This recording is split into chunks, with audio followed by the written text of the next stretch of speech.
दोस्तों नमस्कार। दोस्तों, आपका स्वागत है हमारे चैनल पे।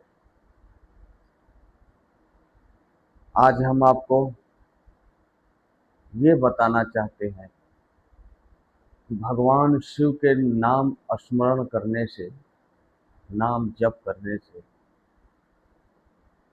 आपके जीवन में, आपके लाइफ में कितना प्रगति होगी और इस नाम में कितनी शक्ति है।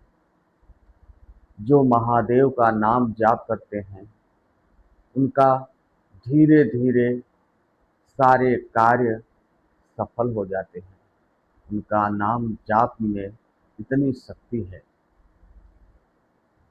क्योंकि ध्यान दीजिएगा, प्राचीन काल में त्रेता युग में भगवान राम स्वयं रामेश्वरम रामेश्वरम का स्थापना कर दिया था।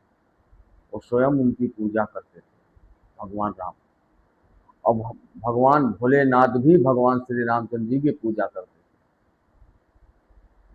थे। एक रामचरितमानस में प्रसंग आता है कि एक बार पार्वती जी ने भगवान भोलेनाथ से पूछा कि हे त्रिलोकीनाथ, हे सर्वशक्तिमान, आप ये बताइए कि आप समाधि में रहते हैं, त्रिलोक रचयिता आप हैं, आप किसकी पूजा करते हैं? भगवान भोलेनाथ ने कहे, मैं अपने भगवान की पूजा करता हूँ। कहे, आपका भगवान कौन है? कहे, वो देखिए नीचे धरती पे राम रूप में जो भ्रमण कर रहे हैं वो हमारे भगवान हैं। कहें वो अपने पत्नी के लिए व्याकुल हैं, जंगल जंगल भटक रहे हैं और रो रहे हैं, वो आपके भगवान हैं? कहें हाँ। कहें हमें तो नहीं विश्वास हो रहा है कि वो भगवान हैं आपके। कहें वही।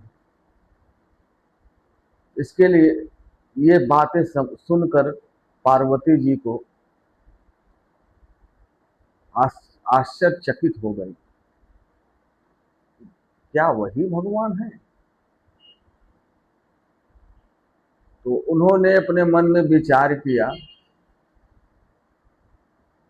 उन्होंने विचार किया, मैं इनकी परीक्षा लूंगी। पार्वती जी ने सीता का रूप धारण करके भगवान राम के पास सामने उनके प्रकट हो गए। जब भगवान राम देखे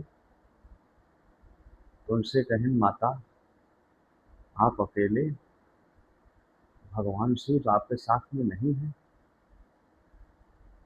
तो पार्वती जी शर्मिंदा हो गई। पार्वती जी शर्मिंदा हो गई, ये तो स्वयं त्रिकालदर्शी है, सचमुच भगवान है। उसके बाद वो स्वयं भगवान भोलेनाथ के पास वापस आए और उनसे बोली कि सच में वो ईश्वर है, वो नारायण है। उसी समय ये चौपाई आता है। भगवान भोलेनाथ अपने मन में महादेव जी संकल्प करें, शिव संकल्प कीन मन माही, एह तन सती भेंट बनाई। ठीक इसके बाद राजा दक्ष के घर से उनको पता चलता है कि वो महायज्ञ कर रहे हैं और भगवान भोलेनाथ को निमंत्रण नहीं है। तो सती जी ने जिद किया भगवान से कि हमें जाना है, हमें लेके चलो। तो भगवान भोलेनाथ बोले, महादेव जी बोले, सती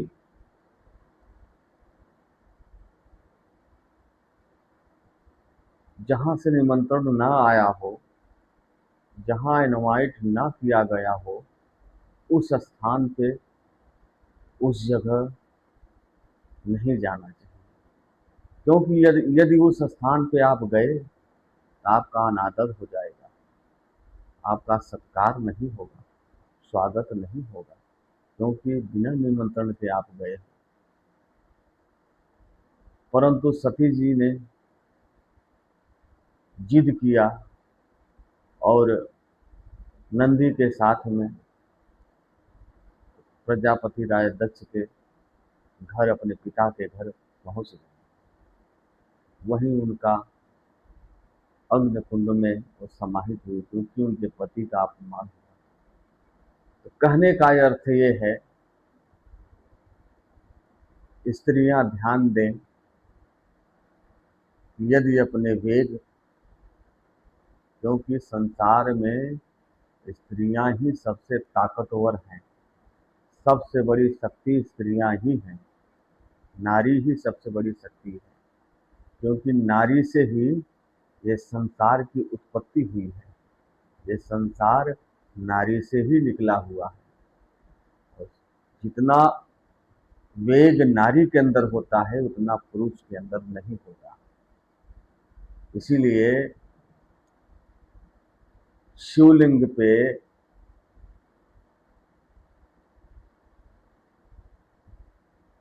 जल चढ़ाने पे स्त्रियों को ओम नमः शिवाय का जाप नहीं करना चाहिए, क्योंकि भगवान भोलेनाथ वैराग्य धारण किए हैं और स्त्रियों को उनका नाम ओम का उच्चारण करना वर्जित है। जो गृहस्थ आश्रम में है, जो भी नारी, जो भी स्त्री गृहस्थ आश्रम में है, वो ओम का उच्चारण नहीं कर सकती और सिर्फ शिवाय नमः, शिवाय नमः का उच्चारण उनको करना पड़ेगा।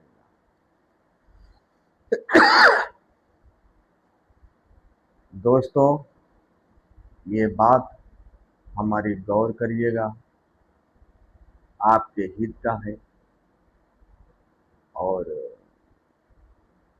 आपका लाभ होगा आपके जीवन में। आप इन सब बातों को ध्यान दीजिएगा।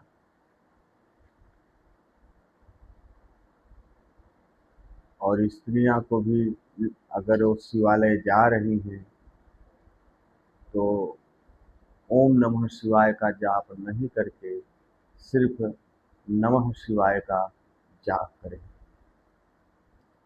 दोस्तों, यदि हमारा वीडियो आपको पसंद आया हो तो लाइक करिए, सब्सक्राइब करिए, शेयर करिए, नज़रअंदाज ना करिए।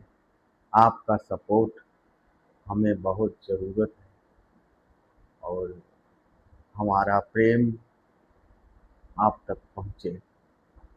जय माता दी।